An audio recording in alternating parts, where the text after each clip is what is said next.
Shalom, jemaat yang dikasihi Tuhan, bersyukur pada hari ini kita bisa kembali bersama-sama untuk bersekutu dalam PD Selasa kita, dan mungkin nanti yang dari YouTube di tengah-tengah segala aktivitas bisa mendengarkan. Sebelum kita merenungkan firman Tuhan sebagai dasar untuk kita berefleksi pada hari ini, kita akan memujikan satu lagu yang masih dalam nuansa Paskah kita, yaitu Karena Kasih-Nya Padaku.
Ya, mari jemaat yang dikasihi Tuhan, kita bersatu di dalam doa.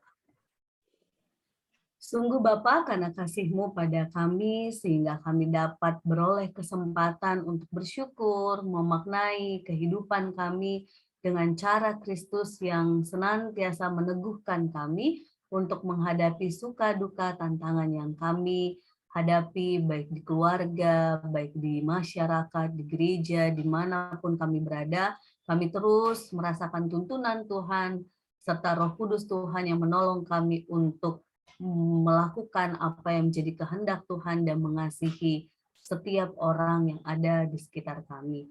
Berbicaralah ya Tuhan, sehingga kami anak-anak-Mu siap untuk mendengarkan, mengerti, dan melakukannya dalam kehidupan kami sehari-hari.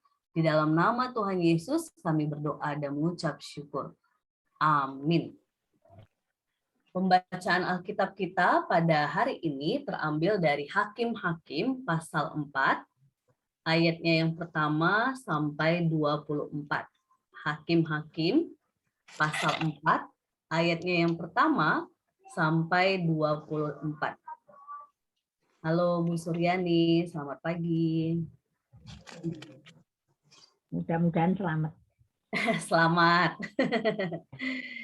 Ini ada apa ya? Hakim-Hakim pasal 4, ayat semuanya Bu, ayat 1 sampai 24 kita baca. Nanti Bu Suryani boleh bantuannya baca 21 sampai 24 nggih? Oh iya. Oke, monggo Bapak Ibu yang tadi kita sudah berbagi berkat untuk membaca. Hakim-Hakim pasal berapa, Mbak? Pasal 4 ya. Hakim-Hakim pasal 4. Pasal 4. Nanti Bu Suryani ayat 21 sampai 24 membacakannya ya. Nanti nunggu urutannya dari Pak Pri, Bu Ratna, Bu Erina, Bu Susi, lalu Bu Suryani. Monggo Bapak Ibu terkasih. Hakim-Hakim pasal 4 ayat 1 sampai dengan 24. Saya bacakan dari ayat 1 sampai dengan 5. Deborah dan Barak. Setelah Ehud mati, orang Israel melakukan pula apa yang jahat di mata Tuhan. Lalu Tuhan menyerahkan mereka ke dalam tangan Yabin, raja Kanaan, yang memerintah di Hasor. Panglima tentaranya ialah Sisera, yang diam di Hores Hagoyim. Lalu orang Israel berseru kepada Tuhan, sebab Sisera mempunyai 900 kereta besi dan 20 tahun lamanya ia menindas orang Israel dengan keras. Pada waktu itu Deborah, seorang nabiah, istri Lapidot, memerintah sebagai hakim atas orang Israel. Ia bisa duduk di bawah pohon kurma. Deborah antara Ram dan Betel di pegunungan Efraim, dan orang Israel menghadap dia untuk berhakim kepadanya. Ayat yang ke-6, ia menyuruh memanggil Barak bin Abinoam dari Kedes di daerah Naftali. Ia lalu berkata kepadanya, bukankah Tuhan Allah Israel memerintahkan demikian? Majulah, bergeraklah menuju Gunung Tabor dengan membawa 10.000 orang nabi Bani Naftali dan Bani Zebulon bersama-sama dengan engkau. Dan aku akan menggerakkan Sisera, panglima tentara Yabin, dengan kereta-keretanya dan pasukan-pasukannya menuju engkau ke sungai Kison, dan aku akan menyerahkan dia ke dalam tanganmu. Jawab Barak kepada Deborah, jika engkau turut maju, aku pun maju. Tetapi jika engkau tidak turut maju, aku pun tidak maju. Kata Deborah, baik, aku turut, hanya engkau tidak akan mendapat kehormatan dalam perjalanan yang engkau lakukan ini. Sebab Tuhan akan menyerahkan Sisera ke dalam tangan seorang perempuan.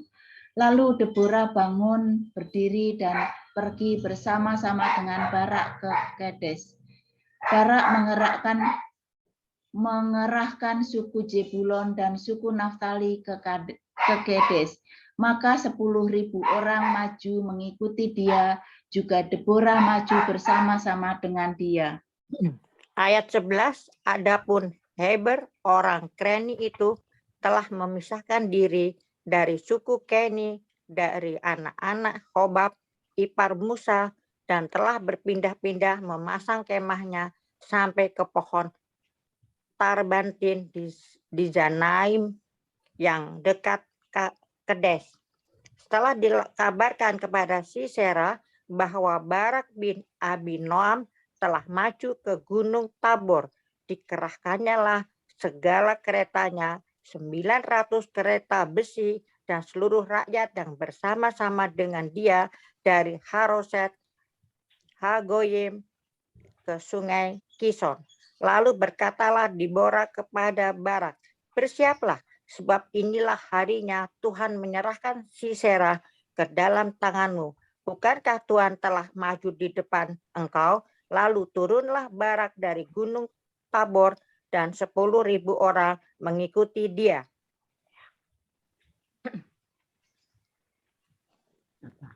Loh, 15? Oh, masih. Dan Tuhan mengacaukan Sisera serta segala keretanya dan seluruh tentaranya oleh mata pedang di depan Barak, sehingga Sisera turun dari keretanya dan melarikan diri dengan berjalan kaki. Lalu Barak mengejar kereta-kereta dan tentara itu sampai ke Haroset Hagoyim, dan seluruh tentara Sisera tewas oleh mata pedang. Tidak ada seorang pun yang tinggal hidup. Tetapi Sisera dengan berjalan kaki melarikan diri ke kemah Yael, istri Heber, orang Keni itu. Sebab ada perhubungan baik antara Yabin, Raja Hasor, dengan keluarga Heber, orang Keni itu. Yael itu pun keluar mendapatkan Sisera dan berkata kepadanya, singgahlah tuanku, silakan masuk. Jangan takut. Lalu singgahlah ia ke dalam kemah perempuan itu, dan perempuan itu menutupi dia dengan selimut. Kemudian berkatalah ia kepada perempuan itu, berilah kiranya aku minum air sedikit. aku haus. Lalu perempuan itu membuka kirbat susu. Diberinyalah dia minum dan diselimutinya pula. Lagi katanya kepada perempuan itu, berdirilah di depan pintu kemah, dan apabila ada orang datang dan bertanya kepadamu, ada orang di sini, maka jawablah, tidak ada. Tetapi Yael istri Heber mengambil patok kemah, diambilnya pula palu, mendekatinya diam-diam. Lalu dilantaknyalah patok itu masuk ke dalam pelipisnya sampai tembus ke tanah. Sebab ia telah tidur nyenyak karena lelahnya. Maka matilah orang itu. Pada waktu itu muncullah Barak yang mengejar Sisera. Keluarlah Yael mendapatkan dia dan berkata kepadanya, mari, aku akan menunjukkan kepadamu orang yang kau cari itu. Lalu masuklah Barak ke dalam dan tampaklah Sisera mati tergeletak dengan patok pada pelipisnya. Demikianlah Allah pada hari itu menundukkan Yabin, raja Kanaan, di depan orang Israel. Dan kekuasaan orang Israel kian keras menekan Yabin, raja Kanaan, sampai mereka melenyapkan Yabin, raja Kanaan itu. Amin. Ya, terima kasih Bapak Ibu. Yang berbahagia adalah setiap kita yang merenungkan firman Tuhan dan melakukannya dalam kehidupan sehari-hari. Jemaat yang dikasihi Tuhan, hari ini kita diperhadapkan sebuah kisah dari kisah Perjanjian Lama yang selalu memang kalau kita baca Perjanjian Lama itu identik dengan peperangan begitu ya. Padahal kalau kita memaknai kembali waktu Paskah kemarin, kita diajak untuk melihat perangnya kita itu perang terhadap kuasa jahat. Tetapi kalau kita membaca kisah Perjanjian Lama, itu penuh dengan kisah-kisah memang umat Israel berperang dengan bangsa-bangsa lain yang barangkali ketika kita melihat Perjanjian Lama, perang yang ada di dalam Perjanjian Lama, kita akan seringkali menganggap Allah ini tidak penuh belas kasih. Allah ini kok sepertinya jahat. Allah ini kok sepertinya mengajak kita untuk membunuh yang lain begitu ya. Tetapi jemaat yang dikasihi Tuhan, perlu kita ingat bahwa konteks Perjanjian Lama dengan perang yang dilakukan sebenarnya masih sejalan dengan apa yang kita pahami bahwa Tuhan sedang berperang dengan kuasa jahat.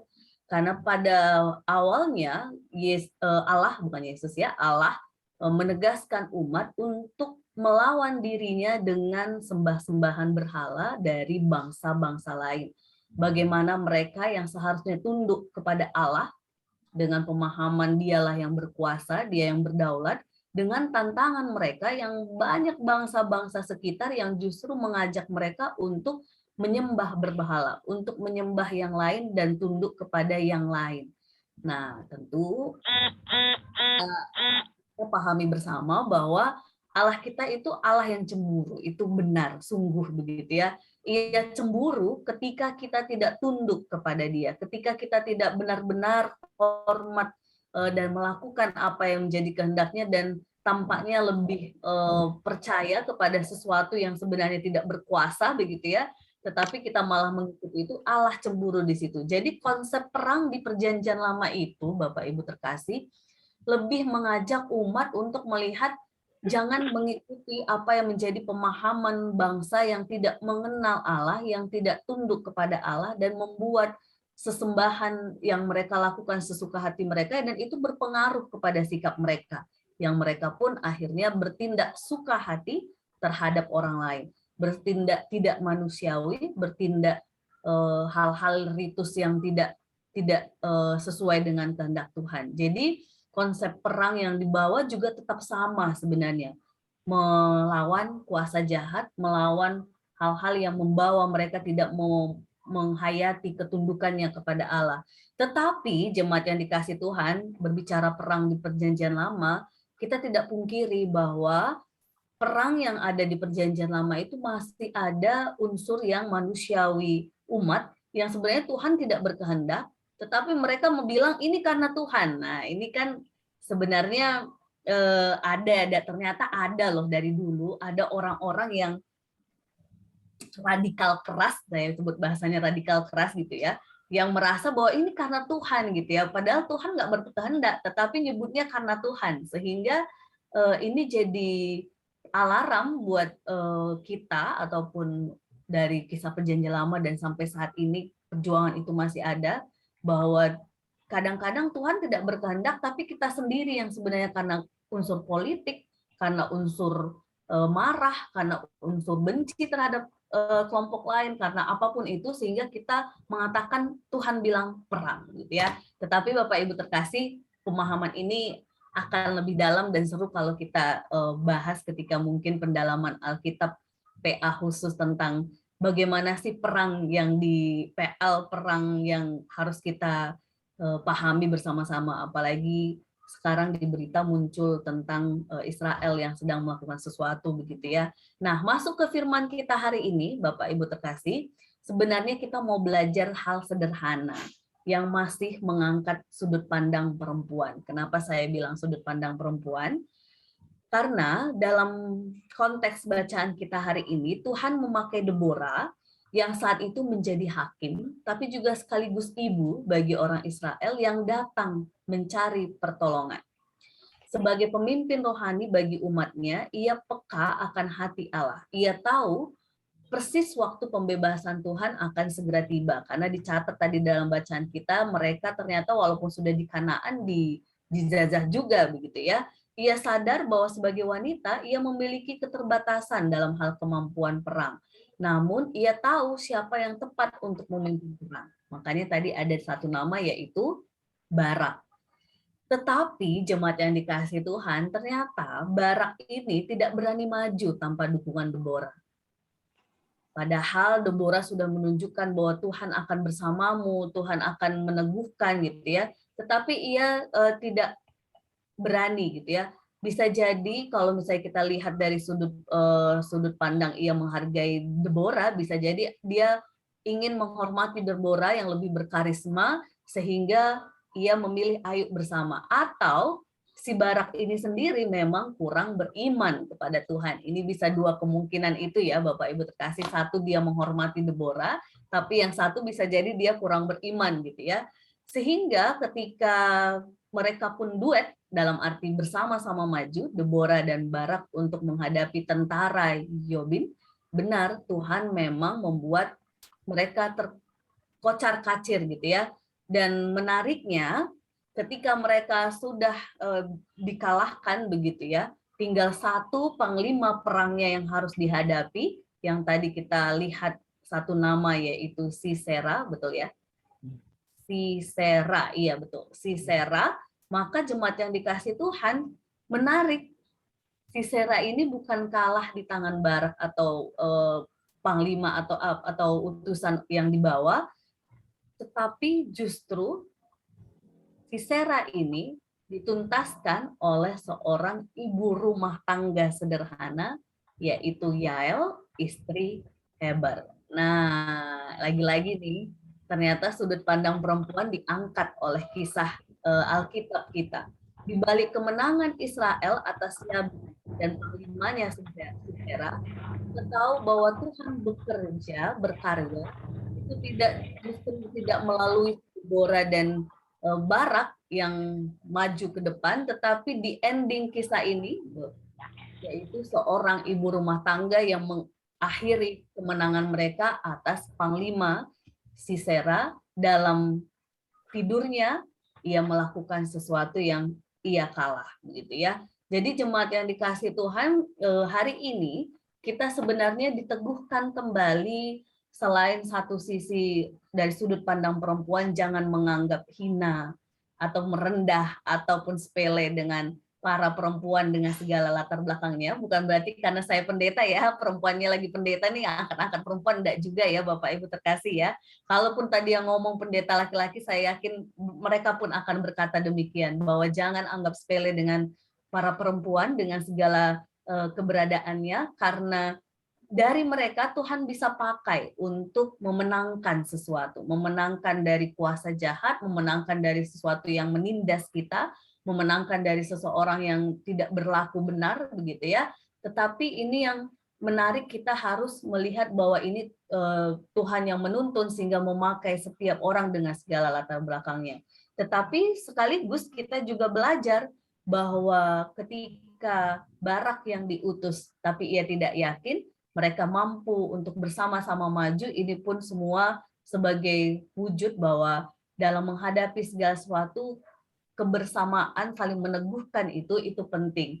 Karena ketika kita bisa saling meneguhkan, di sanalah Tuhan semakin berkarya untuk menghadapi tantangan ataupun roh-roh jahat atau apapun itu di depan kita, ketika kita saling meneguhkan, saling menopang bersama-sama. Jadi jemaat yang dikasih Tuhan, firman hari ini meneguhkan kita untuk terus melihat Tuhan berkarya lewat banyak hal.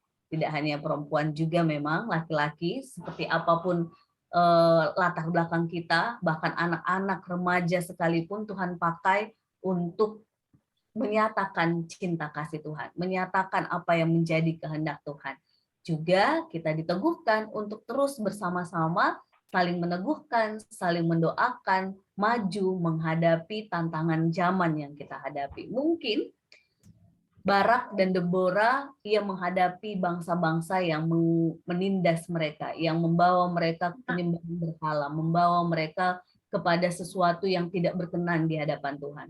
Di konteks kita sekarang, tantangan kita bisa jadi teknologi yang semakin canggih. Di balik sisi positifnya, tetapi bisa jadi ada hal negatif yang menjadi perjuangan kita bersama. Atau di tengah tantangan yang sekarang, ketika semakin maju zaman, bagaimana kehidupan kita bersekutu bersama-sama. Jangan-jangan saking asiknya dengan diri sendiri, kita tidak lagi memaknai kebersamaan sebagai cara untuk kita bisa kuat dan teguh menghadapi tantangan zaman. Semoga Tuhan menolong kita, Bapak Ibu terkasih, untuk terus teguh di dalam Tuhan, seperti Deborah dan Barak yang bersama-sama, juga seperti salah satu ibu yang sederhana, Yael, istri hebat orang Keni, yang juga terlibat untuk memenangkan Israel. Saat itu, kita pun dengan segala latar belakang kita, dipakai Tuhan untuk memenangkan perkara-perkara di dalam Tuhan. Amin. Kita akan saling sharing yang ada di Zoom. Bagi Bapak Ibu terkasih yang ada di YouTube nanti boleh sharing dengan keluarga, boleh doa khusus untuk diri dan orang-orang sekitar, juga gereja kita, keluarga besar GKJ Jeremia, agar terus bersama-sama menghadapi tantangan dan memenangkan setiap hal di dalam cinta kasih Tuhan. Amin.